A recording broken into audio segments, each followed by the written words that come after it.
test is in 4-part, Part 1, Part 2, Part 3, and Part 4. Now look at Part 1. Part 1. You'll hear two university students planning a computer programming lesson. First, you have some time to look at questions 1 to 4.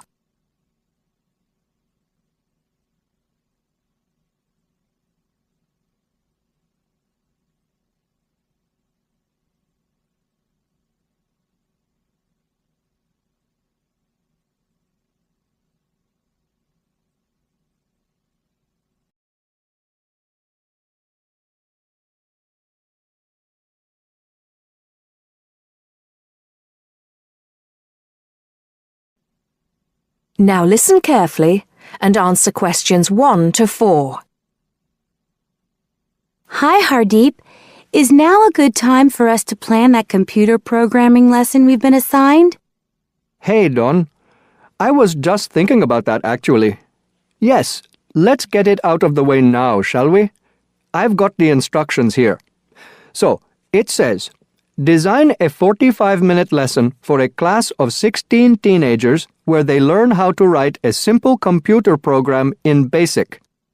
Now, I know, of course, that BASIC is the computer language people used to use back in the 1980s when they wrote programs on microcomputers, but I'm not sure I feel very comfortable teaching anyone about it. Well, I did a bit of research yesterday and found out quite a few things, so I think we'll be okay. Great. So, what do you have in mind? Well, I think we should presume that none of the kids will know anything about BASIC. So why don't we start with a short multiple-choice quiz? It could focus on things like what BASIC is, what the letters stand for, when people used it, things like that. That sounds good. I guess it shouldn't take long. Just the first 5 minutes of the lesson, something like that. I don't think we should make the students do it on their own, though. That'd make it too much like a test. Shall we let them do it in twos so they can discuss their choices? Yes, good idea. Then we'll go through the answers with them as a whole group. Good. What next? Well, I've had an idea for the program they could write. I'll tell you about that in a minute. I think the key thing is, though, that before they actually sit at their computers, and I think we should presume that they're doing this lesson in a computer room, they make a flow chart of what they want the program to do. That's usually the best way to start writing a program. This flow chart will show all the different stages of the computer program, right? Exactly. It's probably best if the teacher stands at the board and everyone works on that together. Yes, otherwise they'll all come up with different flow charts and it'll get confusing. Precisely. I imagine making the flow chart will take about 15 to 20 minutes. Then they use that to write their computer program. Well, actually, I think there's a stage before that. You see, the flow chart will be in English. They're going to need to be taught a few basic commands so they can write their computer program.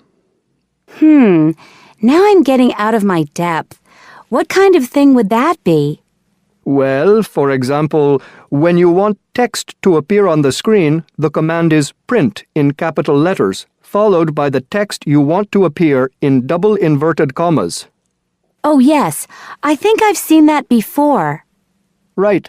So they'll need to be taught 5 or 6 commands before they use them to write their program. Okay, so how shall we do that? With the teacher talking to the whole class again? Well, we could, but it might be more fun to make it more like a competition, where there are a few teams competing against each other. Each team has maybe 4 or 5 people in it, and they have to do some kind of matching task. You know, they match the command print with to make text appear on the screen, something like that. That sounds good.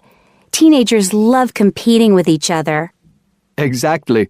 And then, for the final part of the lesson, they use their flowchart and the commands they've learned to produce the program. Let's presume, shall we, that there are 8 computers in the room, so that's 2 students for each computer. That sounds reasonable. So, tell me more about your idea for the computer program they're going to write. Before you hear the rest of the conversation, you have some time to look at questions 5 to 10.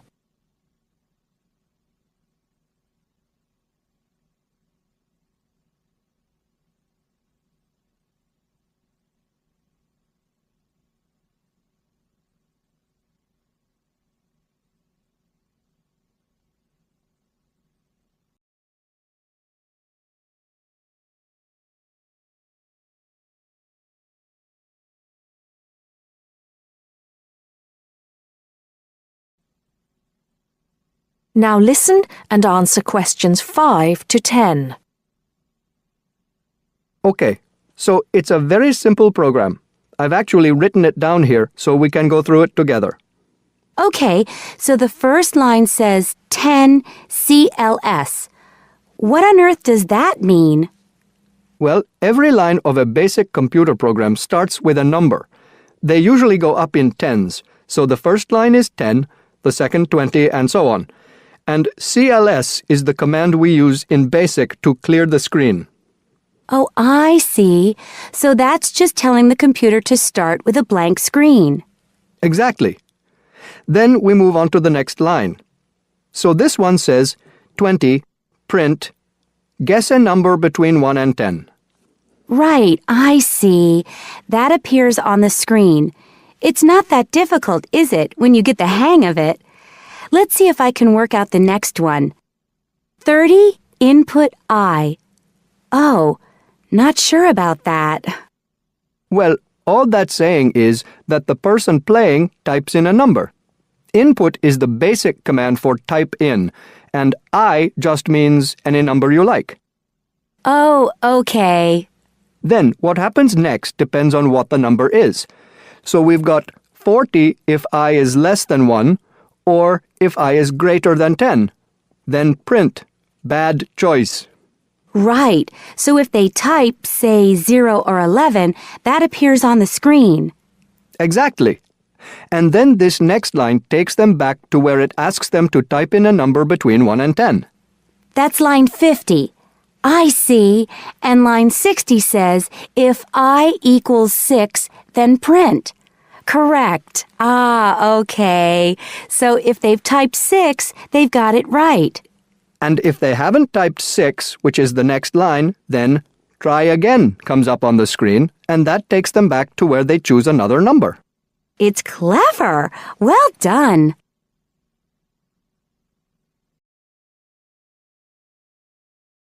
That is the end of part 1. You now have half a minute to check your answers.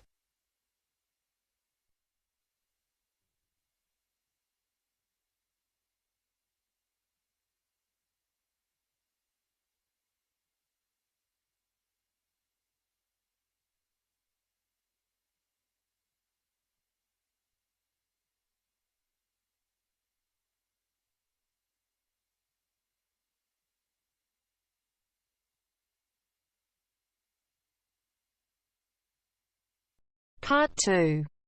First, you have some time to look at questions 11 to 15.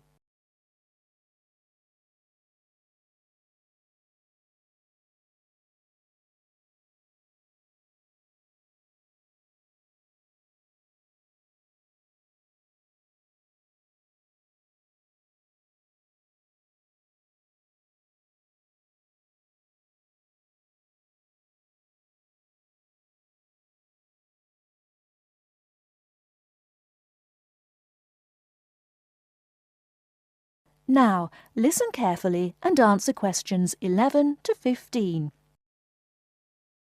Thank you very much for inviting me here today. I understand that you all own your own home, and some of you may be interested in buying additional property here in the city, so I hope you will find the information I am going to share with you useful and informative. I'm going to talk about the situation with property here in the city. The city centre of any area is obviously going to have the highest prices, and as more and more people are competing for houses in this area, both renting and buying are becoming increasingly difficult. It is most people's dream to one day own their own house. House ownership gives us a feeling of having achieved something, and we can see clearly what we have worked so hard for all our lives. It can give us a sense of security for our old age and a knowledge that we will hopefully have something to pass on to our children. However, buying a house, particularly for first-time buyers, is becoming more and more difficult, not only due to increasing prices, but also because of the need for a substantial deposit. For younger people, buying their first home is very difficult and often impossible. Young couples who cannot get the deposit together need to rent for a long time and sometimes forever. While traditionally homes near the centre of the city have been the most desirable, people are now looking further afield. This has happened for a number of reasons, the main one being that our style of work is changing, along with that of other countries such as the USA. In certain professions, for example sales and computing, it is no longer necessary for people to be based in an office full-time. More and more people are beginning to work from home, which means they can avoid the hustle and bustle of rush hour traffic jams into work and have more freedom to choose to live in a more rural and peaceful location.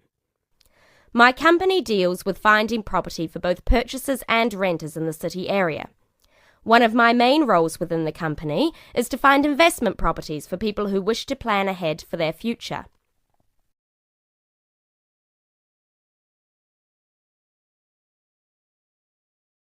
Before you hear the rest of the talk, you have some time to look at questions 16 to 20.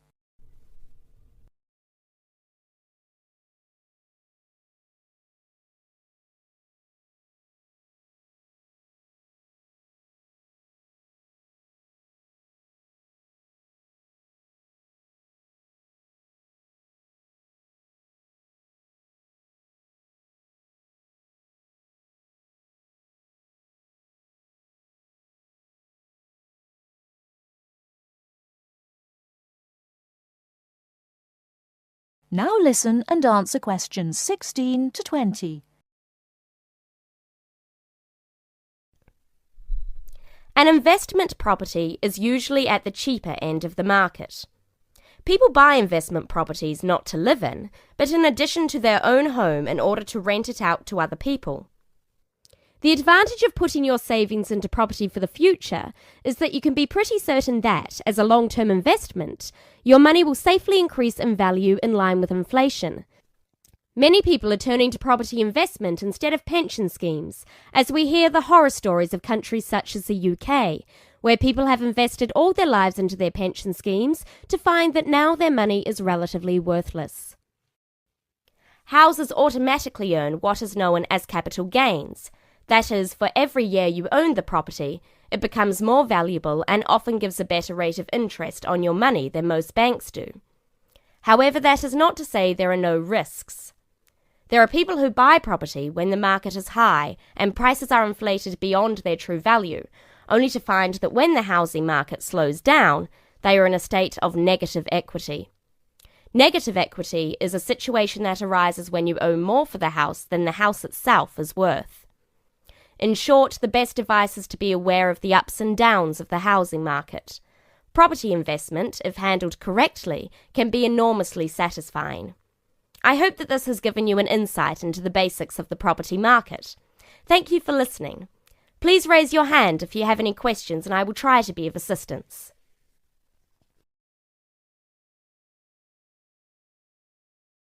That is the end of part 2. You now have half a minute to check your answers.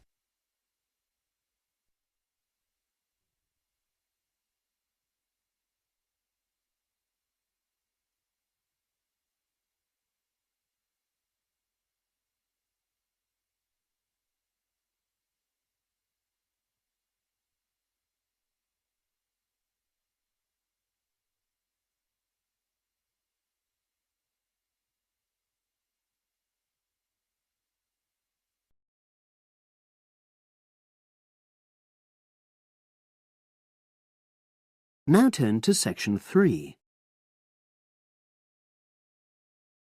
Test 7, Section 3. You will hear 2 business studies students discussing a presentation they'll do on an article on working effectively in groups. First, you have some time to look at questions 21 to 26.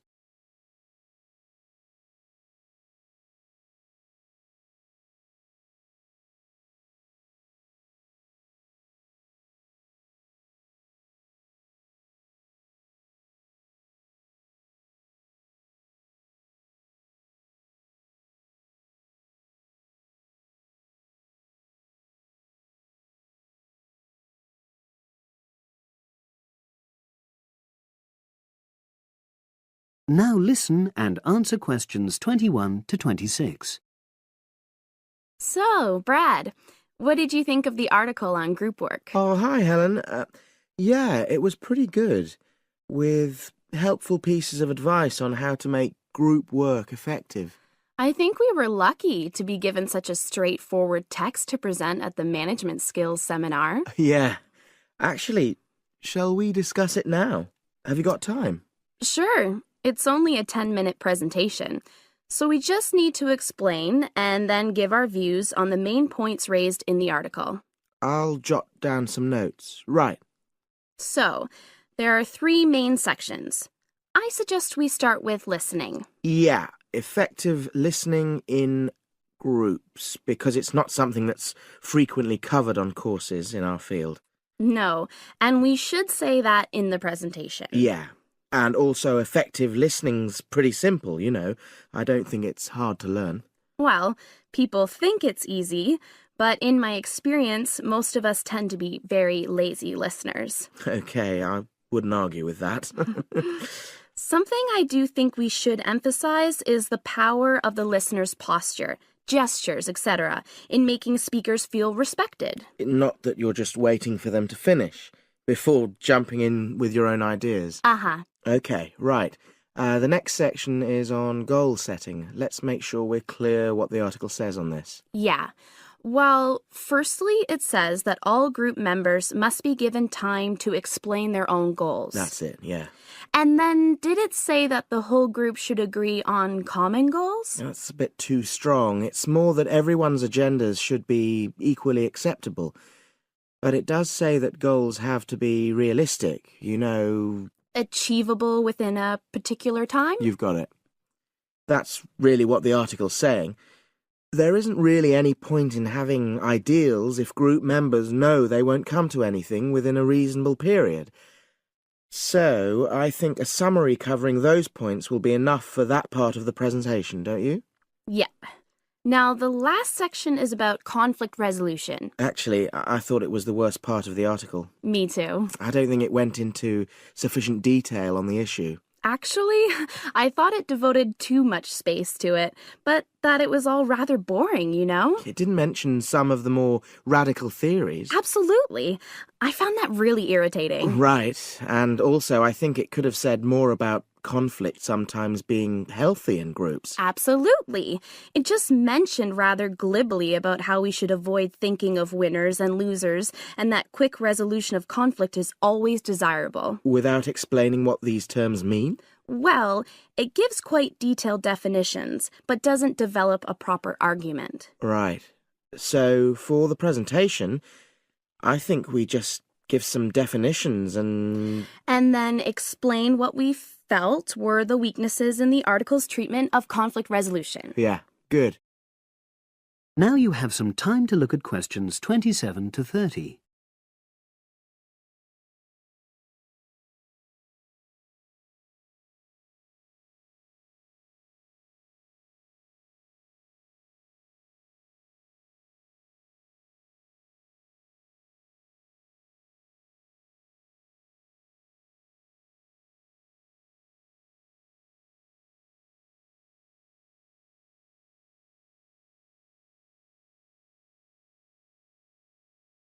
Now listen and answer questions 27 to 30.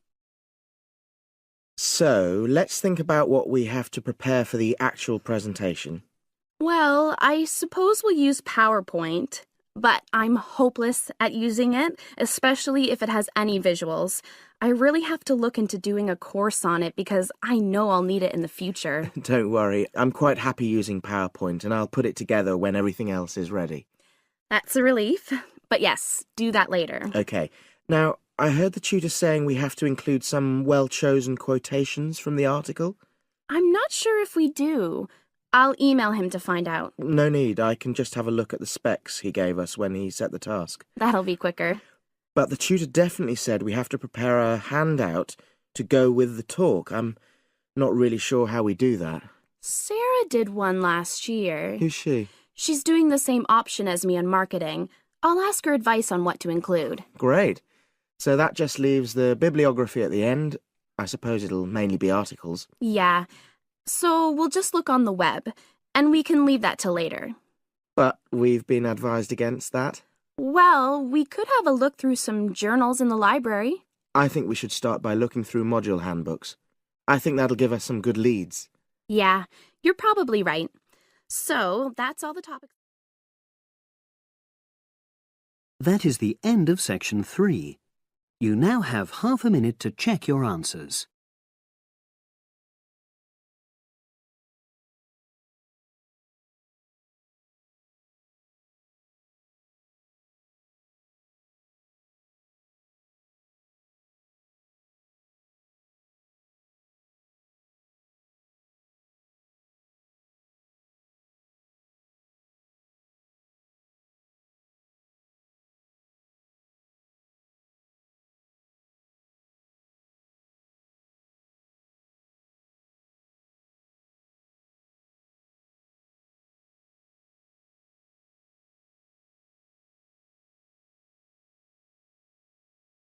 Part 4. You will hear a lecturer in education talking about some experiments done in the USA to investigate the effects of reducing class sizes. First, you have some time to look at questions 31 to 40.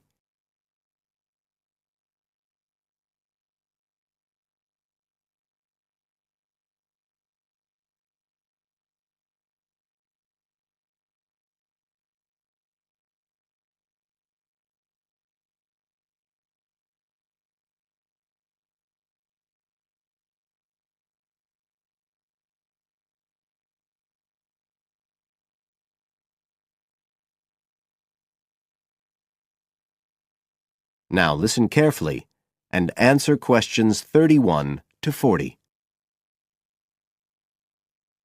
All over the world, there are passionate arguments going on about how educational systems can be improved.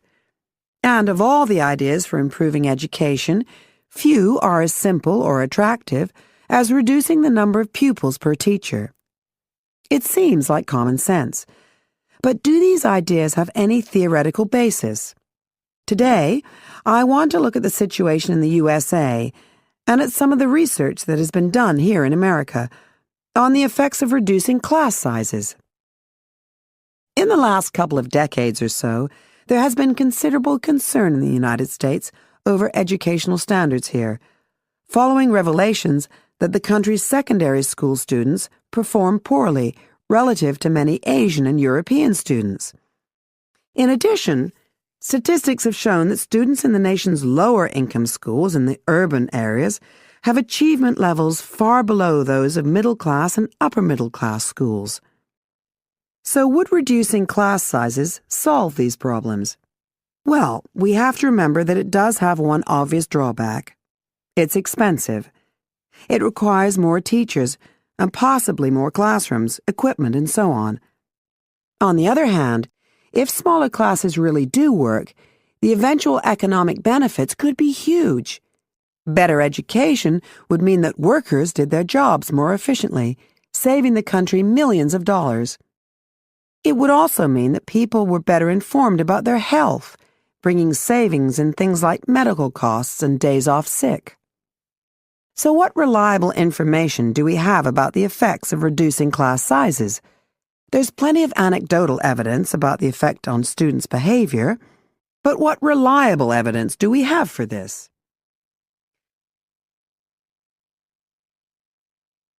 Let's have a look at 3 research projects that have been carried out in the USA in the last couple of decades or so. The first study I'm going to look at took place in the state of Tennessee in the late 1980s. It involved some 70 schools.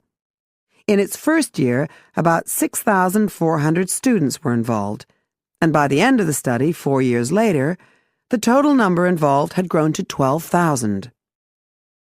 What happened was that students entering kindergarten were randomly assigned to either small classes of 13 to 17 students or regular-sized classes of 22 to 26. The students remained in whatever category they had been assigned to through the 3rd grade, and then, after that, they joined a regular classroom. After the study ended in 1989, researchers conducted dozens of analyses of the data. Researchers agree that there was significant benefit for students in attending smaller classes, and it also appears that the beneficial effect was stronger for minority students. However, there's no agreement on the implications of this. We still don't know the answer to questions like how long students have to be in smaller classes to get a benefit, and how big that benefit is, for example. The second project was much larger and took place in California. Like the Tennessee study, it focused on students from kindergarten through to grade 3, but in this case, all schools throughout the state were involved. The experiment is still continuing, but results have been very inconclusive, with very little improvement noted. And the project has, in fact, also had several negative aspects. It meant an increased demand for teachers in almost all California districts. So the better-paying districts got a lot of the best teachers, including a fair number that moved over from the poorer districts. And there were a lot of other problems with the project. For example, there weren't any effective procedures for evaluation. All in all, this project stands as a model of what not to do in a major research project. A third initiative took place in the state of Wisconsin at around the same time as the California project began, and it's interesting to compare the two. The Wisconsin project was small. Class sizes were reduced in just 14 schools, but it was noteworthy because it targeted schools at which a significant proportion of the students were from poor families, compared with California's one-size-fits-all approach. Analysts have found that the results are very similar to the Tennessee project, with students making gains that are statistically significant, and that are considerably larger than those calculated for the California initiative. Now, I'd like to apply some of these ideas to the latest.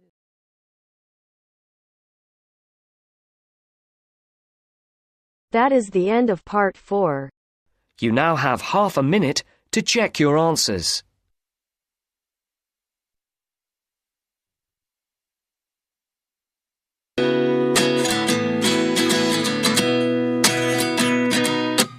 At 29 and I find myself wondering, what did happen to the last 10? I ran away with my life, fast forward, never turn back again.